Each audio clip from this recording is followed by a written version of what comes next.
ఫిలిస్తీయుల చేతిలో నుండి ఇశ్రాయేలును రక్షించడం కొరకు దేవుని చేతిలో గొప్ప సాధనంగా వాడబడినటువంటి వాడు సంసోను. నాజీరు వ్రతం చేయమైనటువంటి వాడు, దేవుని చేత అభిషేకించమైనటువంటి వాడు, తల్లి గర్భంలో ఉన్నప్పుడే పరిశుద్ధాత్మ చేత నింపబడినటువంటి వాడు సంసోను.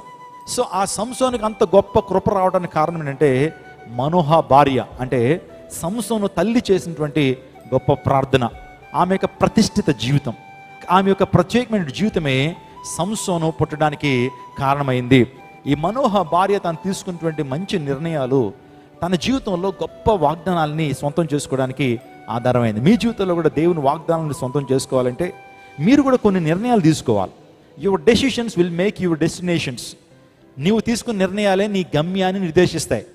నీ గమ్యము ఒకటి నిర్ధారణ చేయబడాలంటే ఈరోజు నువ్వు తీసుకున్న నిర్ణయాలు చాలా ప్రాముఖ్యము. నువ్వు తీసుకున్న నిర్ణయం చాలా ప్రాముఖ్యతను బట్టే దేవుడు కూడా ఆ నిర్ణయం తీసుకునే అధికారం నీకు ఇచ్చాడు.